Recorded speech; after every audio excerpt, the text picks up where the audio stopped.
Ya, salam dibobol. Gue kembali dengan hasil-hasil Liga Inggris. Gue mau bacain hasil-hasilnya Liga Inggris di pekan ke-16 dulu ya. Eh, Berawal dari Brentford versus Watford 2-1. Brentford menang, ya layak menang. City, Wolverhampton, iya jelas unggul City 1-0, layak menang City. Ada Arsenal yang pesta gol 3-0. Lagi-lagi Arsenal kembali menang lawan tim papan bawah. Terus Chelsea ini seru, ini Chelsea sama Leeds United 3-2, balas-balasan gol.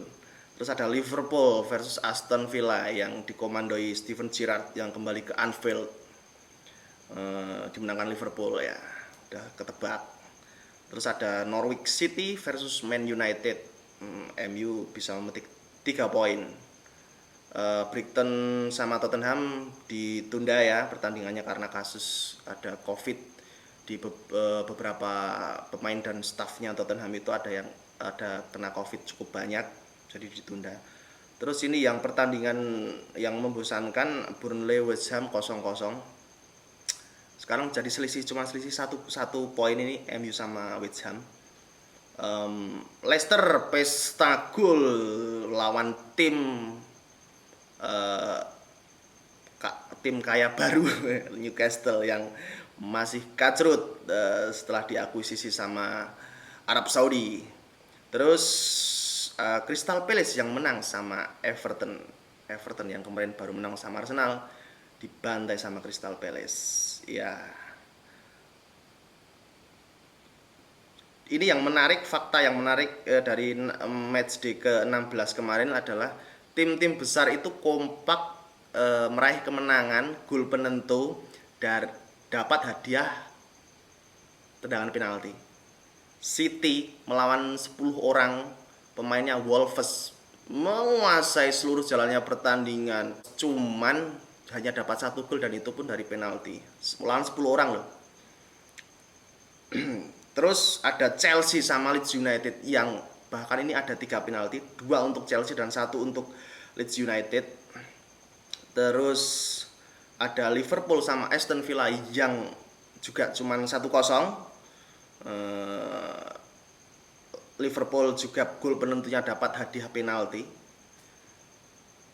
Terus ada Norwich City versus MU yang gol penentunya juga dari hadiah penalti. Nah, apakah ini penalti-penalti ini apakah layak semua? Kalau gue bilang, terutama untuk yang tim-tim besar ini ya, gue bilang semua layak. Gue bilang semuanya layak. Penaltinya itu udah tepat.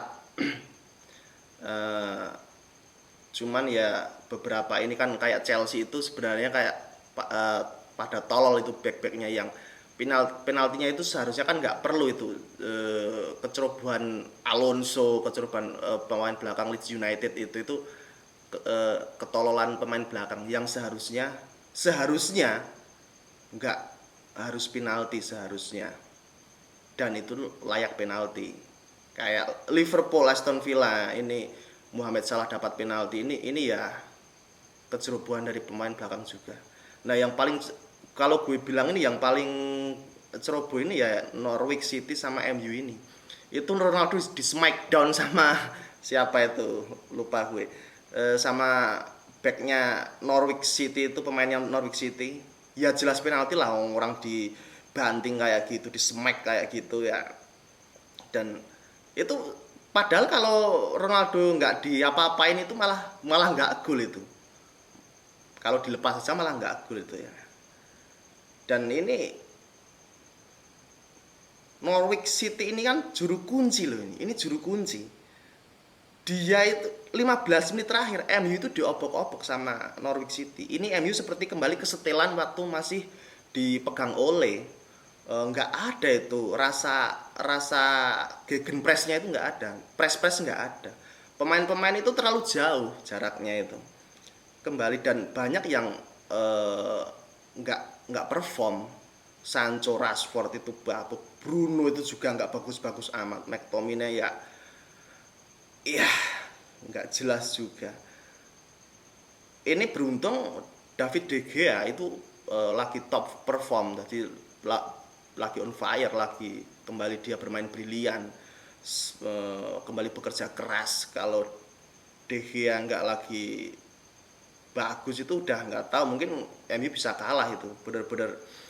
Bener-bener kacau ini MU. Cuman gue tetap masih memaklumi, tetap masih, kalau gue bilang masih wajar ya, karena ini masih awal ya di eranya Rangnick ini. It's okay, nggak apa-apa. Tapi ini Rangnick harus buru-buru memperbaiki ini, harus buru-buru bagaimana supaya secepat mungkin pemain MU ini beradaptasi dengan gayanya Rangnick. Soalnya ini cuman lawan Norwich City itu aja kesulitan, dan di tengah pekan besok itu lawan Brentford. Yang jelas secara permainan Brentford itu di atasnya Norwich. Kalau MU masih bermain seperti saat melawan Norwich, ya nggak tahu dah apakah MU bisa dapat poin dari kandangnya Brentford di tengah pekan, nggak tahu. Nah ini juga patut ditunggu apakah Rangnick nanti bakal berani buat mengganti para pemain-pemainnya yang bapuk kemarin lawan Norwich ini, kayak Sancho, Rashford, kayak McTominay. Apakah berani? Kalau gue sih kasihlah kesempatan Lingard, kasihlah kesempatan Donny van de Beek. Kalau gue pengennya Donny van de Beek itu ya ngisi posisinya McTominay itu loh, bukan jadi posisinya Bruno. Jadi pengennya gue Bruno sama sama Van de Beek itu bermain bareng, dan kasih kesempatan Lingard. Mungkin Alex Telles bisa dirotasi sama Luke Shaw. Kalau bisa kasih, kalau gue enggak ya. Kalaupun sudah sembuh dari cedera, karena kan kemarin kabarnya cedera, dan kalau sembuh pun dia nggak bisa geser Dalot kalau gue. Ini kalau untuk lawan Brentford tengah pekan nanti yang paling aman ya kalau menurut gue ya De Gea, yang jelas De Gea, Ronaldo sama Fred. Fred kemarin tampil brilian lawan Norwich itu. 3 itu kalau gue yang paling aman itu, yang lain bisa diganti. Ya, ini semua kan udah 16 pertandingan kecuali Tottenham ya. Tottenham masih 14 pertandingan. Oh sama Brighton masih menyimpan satu pertandingan. Brighton itu menyimpan satu pertandingan, baru 15. Tottenham menyimpan 2 pertandingan karena ya itu tadi. West Ham, Tottenham ada kena kendala Covid ya, banyak yang kena Covid. Nah, ini menarik, kita tunggu nanti tengah pekan nanti apa yang akan terjadi. Mudah-mudahan lebih seru dari pekan 16. Oke, itu aja dulu. Salam dibobol.